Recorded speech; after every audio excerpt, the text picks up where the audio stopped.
तो क्या संजय जोशी ही बनेंगे बीजेपी के नए राष्ट्रीय अध्यक्ष?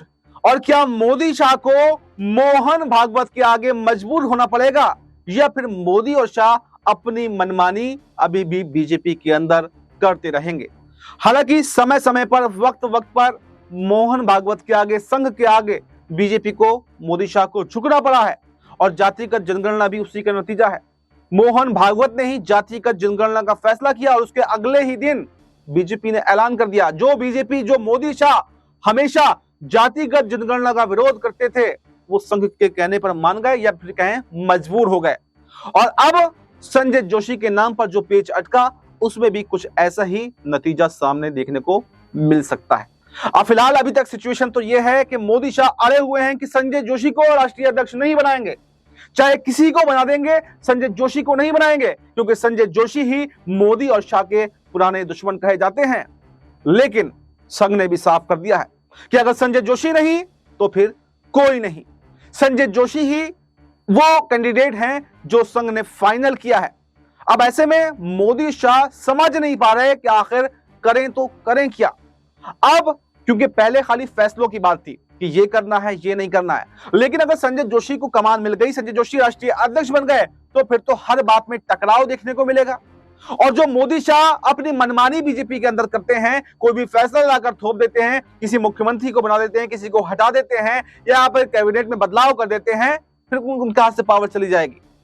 राष्ट्रीय अध्यक्ष जो चाहेगा उससे हर बात में चर्चा करनी जरूरी होगी, बिना उसके कोई भी बात पूरी नहीं हो पाएगी। तो ऐसे में मोदी शाह हड़बड़ाहट में हैं, समझ नहीं पा रहे आखिर कैसे कोई डील की जाए। हालांकि इसके अलावा एक प्रस्ताव संघ ने और रखा कि कुछ राज्यों के मुख्यमंत्री बदले जाने चाहिए। तो मोदी शाह अभी भी यहां पर कोई एग्रीमेंट करना चाहते हैं कि इसके बदले में ये मत करवाइए, आप हम दूसरा काम कर देंगे। कम से कम दूसरा मुख्यमंत्री भी बन जाएगा तो उस पर भी हम थोड़े बहुत दबाव तो बना ही सकते हैं, काम तो करवा ही सकते हैं। लेकिन अगर राष्ट्रीय अध्यक्ष बन गया तो फिर उसके अंडर में काम करना पड़ेगा, मनमानी फिर नहीं चलेगी। तो इसलिए कुछ राज्यों के मुख्यमंत्री बदलने का प्रस्ताव भी संघ ने दिया, उसको मानने को तैयार हैं, लेकिन अभी भी संजय जोशी को मानने को तैयार नहीं है। और संघ ने साफ किया है कि राज्यों के मुख्यमंत्री भी बदले जाएंगे और संजय जोशी को राष्ट्रीय अध्यक्ष भी बनाया जाएगा, और अगर नहीं बनाओगे तो इसका खामियाजा आपको भुगतना पड़ेगा। यानी पहली बार संघ ने साफ कर दिया है कि अगर हमारे फैसले को नहीं माना तो फिर ये आपके लिए मुश्किल भरा साबित हो सकता है। आप देख रहे हैं कि आज उपचुनाव के नतीजे भी आए हैं, और उपचुनाव के नतीजों में बीजेपी को बड़ा झटका लगा है। कई राज्यों में कि 5 विधानसभा सीटों पर उपचुनाव के नतीजे आए हैं, जिसमें पंजाब में 2 सीटें थी, इसके अलावा गुजरात के अंदर सीट थी, और गुजरात के अंदर सीट बीजेपी हार रही है। गुजरात बीजेपी का गढ़ कहा जाता है, वहां पर बीजेपी हार रही है। इसके अलावा केरल में थी, वहां पर ही हार रही है। इसके अलावा पंजाब में थी, वहां भी हार रही है। पश्चिम बंगाल में तो हारना तय ही था। यानी बीजेपी को इन उपचुनावों में बड़ा झटका लगा है, और वो बीजेपी ये कह रही है कि हमें संघ की जरूरत नहीं है। अगर संघ आज भी साथ खड़ा हो, मजबूती के साथ में लड़े, तो कम से कम गुजरात के अंदर तो नहीं हारेंगे, चाहे कहीं हार जाए, क्योंकि गुजरात के अंदर संघ ने इतनी बड़ी जीत दिलवाई, और गुजरात से ही संजय जोशी और नरेंद्र मोदी जी का रिश्ता शुरू हुआ था। जब गुजरात के अंदर बीजेपी को कोई जानता नहीं था, तो यही 2 नेता थे, संजय जोशी और नरेंद्र मोदी। इन दोनों लोगों ने, इन दोनों नेता ने गुजरात के अंदर बीजेपी को जीत दिलवाई, और आज गुजरात के अंदर उपचुनाव के नतीजे आए तो उसमें बीजेपी बुरी तरह से हार गई। तो इस बात पर कहीं ना कहीं सवाल खड़े हो रहे हैं कि संघ से दूरी का नतीजा यह है कि आप इसका परिणाम भुगतना पड़ सकता है। और जेपी नड्डा ने क्या कहा था 2024 के चुनाव से पहले कि हमें अब संघ की जरूरत नहीं है, बीजेपी अपने आप में सक्षम है, वो चुनाव लड़ सकती है, हमें संघ की कोई जरूरत नहीं। लेकिन संघ ने अपना हाथ जरा सा खींचकर यह बता दिया कि तुम हमारे बिना चल नहीं सकते, अभी भी तुम्हें सहारे की जरूरत है, और वो सहारा संघ ही है। और संघ ही ने बीजेपी को मजबूत किया है। संघ की वजह से ही आज इतने प्रदेशों में और केंद्र के अंदर सरकार है। अगर हम साथ में नहीं होते तो आप से कुछ भी संभव नहीं था।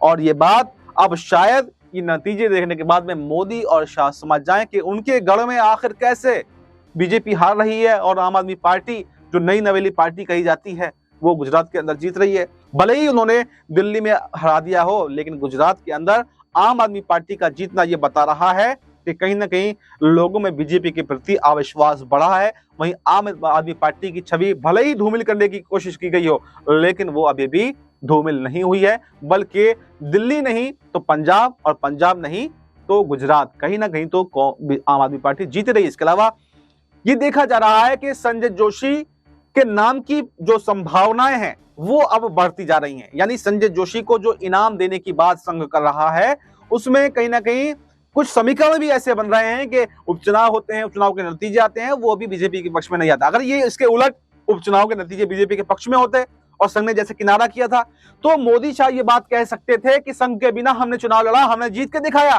फिर हम आपकी बात क्यों माने। लेकिन मोदी शाह के पास में अब कोई जवाब नहीं है। मोदी शाह गुजरात से बिलोंग करते हैं, गुजरात ही हार जाएं तो फिर आप समझ सकते हैं कितनी बड़ी थूथू की बात ये मोदी और शाह के लिए है।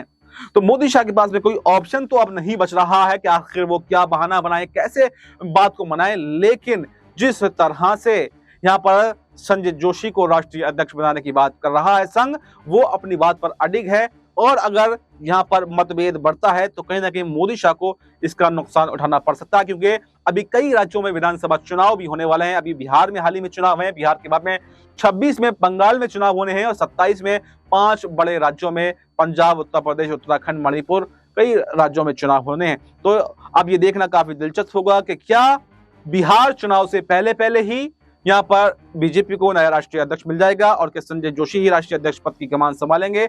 और अगर संजय जोशी को राष्ट्रीय अध्यक्ष मोदी और शाह नहीं बनाते हैं तो क्या बिहार चुनाव में भी एनडीए की बड़ी हार होगी और इंडिया गठबंधन एक बार फिर से बिहार के अंदर जीतता हुआ दिखाई देगा। क्योंकि लगातार जो सर्वे आए हैं उन सर्वों में तो तेजस्वी यादव की ही जीत होती हुई दिखाई दे रही है और एनडीए को झटका लग रहा है। तो ऐसे में संघ की भूमिका बहुत महत्वपूर्ण बिहार के अंदर हो जाएगी। और अगर संजय जोशी को कमान मिल जाती है तो संजय जोशी कोई बड़ा उलटफेर बिहार के अंदर करते हुए दिखाई दे सकते हैं, कहीं ना कहीं बीजेपी की सरकार बनवाने में मदद कर सकते हैं। क्योंकि एक रणनीतिज्ञ, एक अनुभवी नेता के तौर पर उन्हें जाना जाता है। लेकिन मोदी शाह ने अपनी दुश्मनी के चलते उनको दरकिनार कर दिया था, उनको साइड लाइन कर दिया था। तो ये देखना काफी दिलचस्प होगा कि क्या बिहार चुनाव से पहले संजय जोशी की राष्ट्रीय अध्यक्ष पद पर वापसी बीजेपी के अंदर हो पाएगी, उनको बड़ी जिम्मेदारी मिल पाएगी, या मोदी शाह अगर अपनी मनमानी करते हैं तो बिहार चुनाव